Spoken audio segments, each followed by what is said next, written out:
కాబట్టి ఫోకస్ లేకుండా తీసిన ఫోటో డస్ట్ బిన్ గా వెళుతున్నప్పుడు ఫోకస్ లేని మన జీవితాలు ఎక్కడికి వెళతాయి? మన జీవితాలు కూడా అక్కడికే కాబట్టి అక్కడికి వెళదామా, ఫ్లెక్సీల మీదకి వెళదామా అన్నది మనం నిర్ణయించుకోవాల్సిన ఒక నిర్ణయం ఈ రోజు. కాబట్టి ఈ రోజు నిర్ణయించుకోండి, మీరు అక్కడికి వెళ్ళిపోతారా లేకుంటే అక్కడ ఉంటారా. కాబట్టి focus is very much important for making a person from ordinary person to extraordinary person. So ordinary person ఎక్స్ట్రాడినరీగా ఎప్పుడు మారుతారు? ఫోకస్ ఉన్నప్పుడు ఆ వ్యక్తి ఎక్స్ట్రాడినరీ పర్సన్ గా మారుతారని. సో దాన్ని మనం తీసుకువస్తుంటే వారిద్దరి గురించి మాట్లాడుకుంటాం.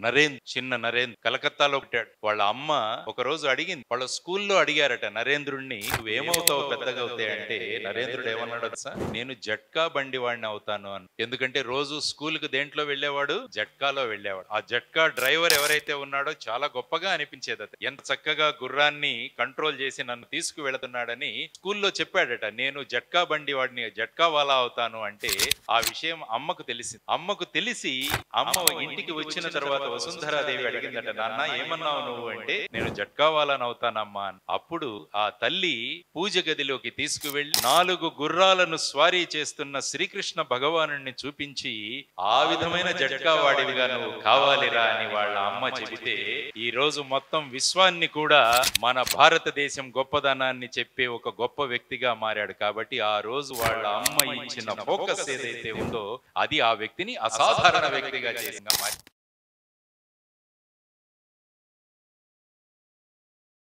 ఇక్కడ చూడండి, ఈ ఇంపాక్ట్ కార్యక్రమంలో మీకు ఆ మూలన ఒక వ్యక్తి కనపడుతున్నారు, ఇద్దరు వ్యక్తులు కనపడతారు. ఇటువైపు దివాకర్ గారు ఉన్నారు, అటువైపు ఇద్దరు వ్యక్తులు కనపడుతున్నారు.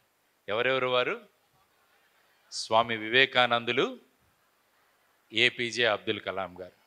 వాళ్లకు మనకు తేడా ఏంటి? ఏపీజే అబ్దుల్ కలాం గారు, వివేకానందుల వారు కూడా మనలాగే ఒక చిన్న కుటుంబాల్లో పుట్టారు. కానీ ఈరోజు వాళ్ళు ఎక్కడున్నారు? ఫ్లెక్సీల మీద కనపడుతున్నారు వాళ్ళు. వివేకానందుల వారు చనిపోయి 1902వ సంవత్సరంలో చనిపోయాడు. ఆయన 39 సంవత్సరాలే జీవించాడు ఆయన. కలాం గారు కొన్ని సంవత్సరాల ముందు పోయారు. కానీ వాళ్ళు ఇప్పుడు కూడా చిరస్మరణీయులుగా ఉండిపోయారు. దానికి ప్రధానమైన కారణం ఏంటి? వాళ్ళు జీవితాలను ఫోకస్ చేయడము. కాబట్టి ఎవరైతే జీవితాలను ఫోకస్ చేసుకుంటారో వాళ్ళు ఈ భూమి ఉన్నంత వరకు శాశ్వతంగా ఉండిపోతారు అన్నది ఈ ఇద్దరు మహానుభావులు మనకు తెలియజేసిన గొప్ప విషయం. కాబట్టి మనం కూడా శాశ్వతంగా ఉండిపోవాలంటే ఏం చేయాలి? మన జీవితంలో ఫోకస్ కావాలి. ఒక విశిష్టమైన ఫోకస్తో గనక మీరు వెళ్ళగలిగితే, ఈరోజు ఈ 2 ఫోకస్ ల్యాంపులు పెట్టారు నా మీద. ఈ 2 ఫోకస్ ల్యాంపులు ఇక్కడ ఉన్నాయి నా మీద. ఎందుకంటే నేను మీకు స్పష్టంగా తెలియాలి, తర్వాత ఆ రికార్డింగ్లో స్పష్టంగా రావాలి, ఆ తర్వాత యూట్యూబ్లో అప్లోడ్ చేసినప్పుడు అది క్లియర్గా రావాలి. కాబట్టి అందుకనే ఈ ఫోకస్ వాడడం జరిగింది ఇక్కడ. కాబట్టి ఎవరినైనా చక్కగా చూపించాలన్నా, ఆర్ ఎవరైనా జీవితాల్లో మంచి మార్పులు రావాలన్నా మనకు కావలసినది ఏంటంటే ఫోకస్. సో ఆ విధంగా మీరు తీసుకుంటే మన జీవితం స్పష్టంగా ఉండాలి. ఫోకస్ లేని ఫోటోగ్రాఫ్ని ఏం చేస్తాడు ఫోటోగ్రాఫర్?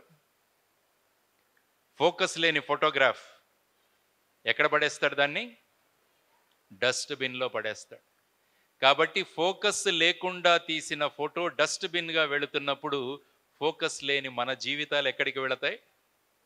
మన జీవితాలు కూడా అక్కడికే వెళతాయి.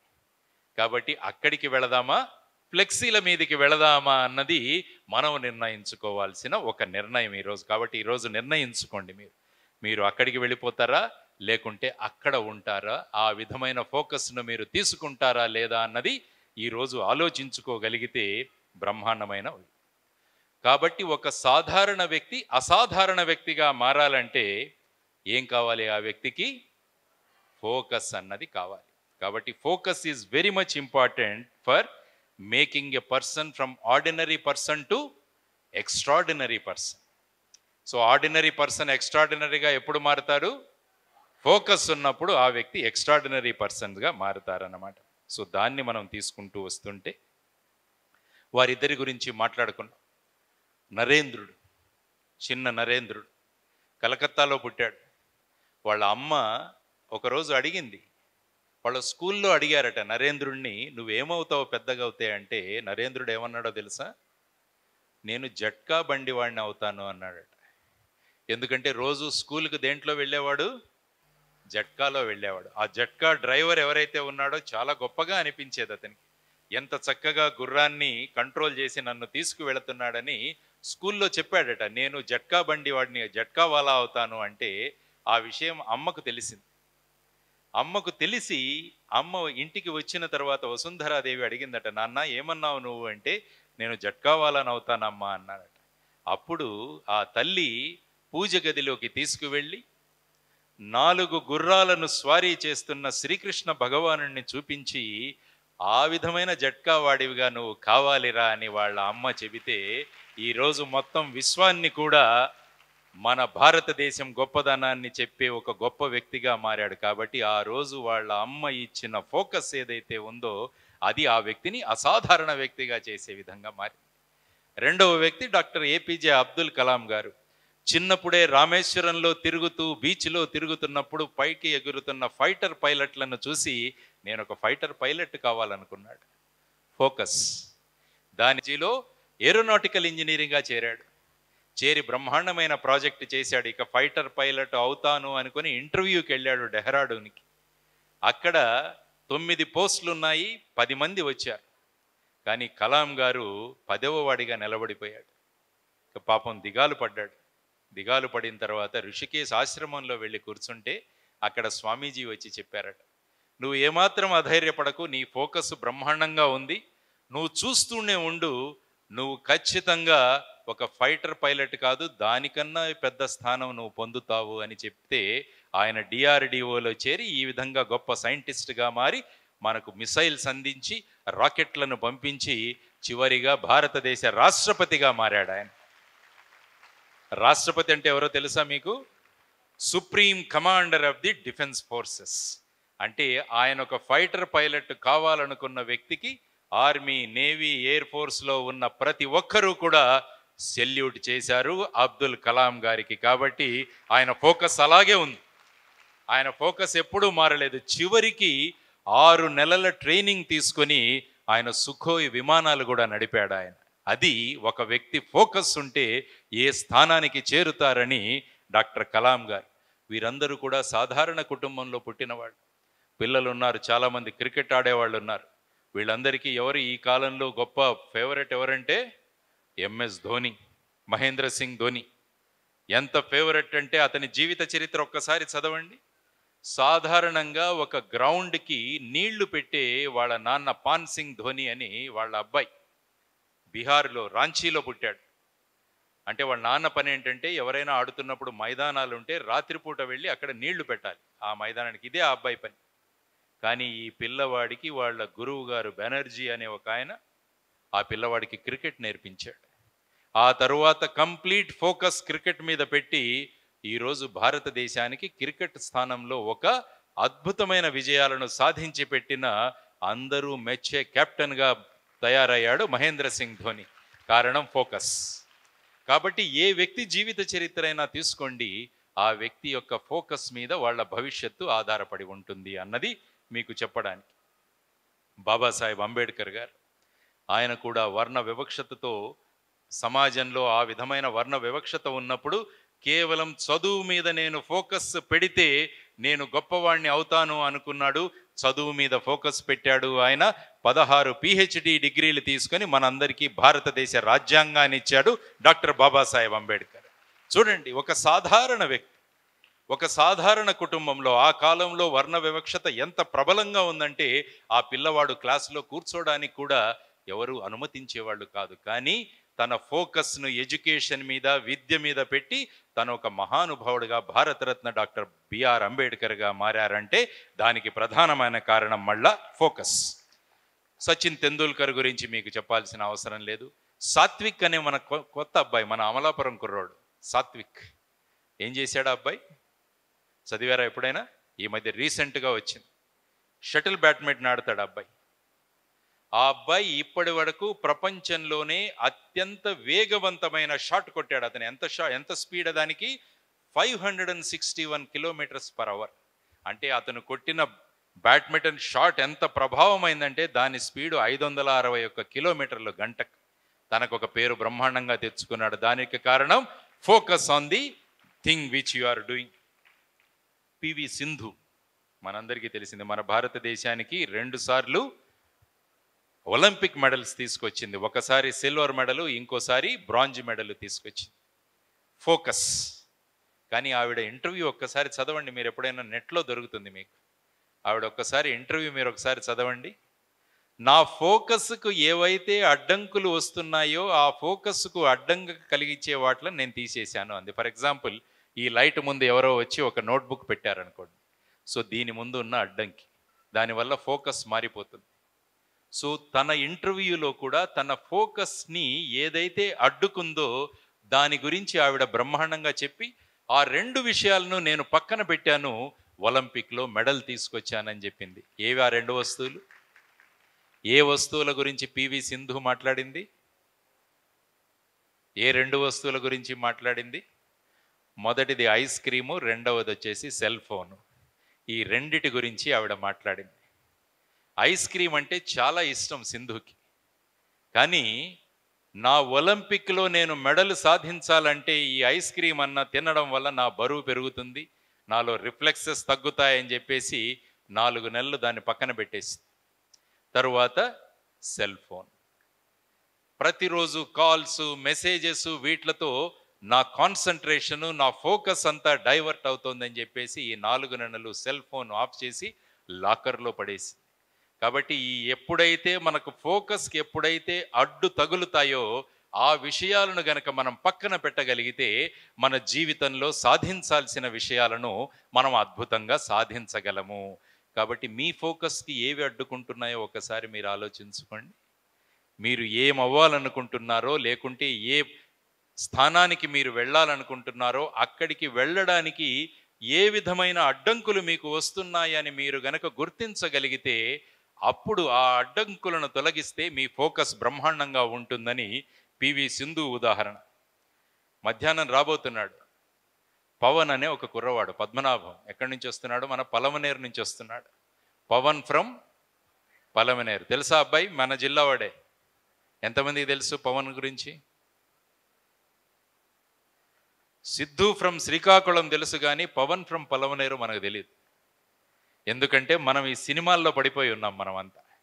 ఈ పలమనేరులో పుట్టిన పవన్ ఇప్పటి వరకు 25 ఇన్నోవేషన్లు చేశాడు, 25 ఇన్నోవేషన్స్ చేశాడు. అనేక మందికి ఉపయోగపడుతున్నాడు ఈ అబ్బాయి. మధ్యాహ్నం వస్తాడు, పెద్దగా చదువుకోలేదు ఈ అబ్బాయి, కానీ అతనికి ఒక యూనివర్సిటీ గౌరవ డాక్టరేట్ ఇచ్చి ఇప్పుడు డాక్టర్ పవన్ కుమార్, అతను డాక్టర్ పవన్ కుమార్. చేసినవి 25 ఇన్నోవేషన్స్. ఊజీ అన్న చిన్న క్రిమి ఒకటి వచ్చి ఇక్కడ పట్టు పురుగులు పెంచుకుంటున్న రైతులందరికీ కూడా చాలా ఇబ్బంది కలుగజేస్తుంటే తను ఒక ఊజీ నెట్ ఒకటి తయారు చేశాడు. దానికోసం కేంద్ర ప్రభుత్వం ఇప్పుడు ఆ వ్యక్తికి 5 కోట్ల ప్రాజెక్ట్ ఇచ్చింది ఆ అబ్బాయికి. చూడండి, ఒక చిన్న ఆలోచన. ఫోకస్ వల్ల ఏ విధంగా చేసుకుంటున్నాడు. వాళ్ళ నాన్న ఆరోగ్యం ఎక్కడైతే, వాళ్ళ నాన్నను ఎక్కడైతే పాము కరుస్తుందేమో అన్న భయంతో ఇంటి నుంచే మోటారు ఎలా ఆన్ చేసుకోవాలి అని సెల్ ఫోన్ నుంచి కనిపెట్టినవాడు మన పవన్. చూడండి, ఫోకస్. పెద్దగా చదువుకోవాల్సిన అవసరం లేదు దానికి, కానీ ఫోకస్ ఉన్నవాడు ఖచ్చితంగా విజయం సాధిస్తాడని మధ్యాహ్నం తన అనుభవాలు మీ అందరికీ కూడా చెప్పబోతున్నాడు.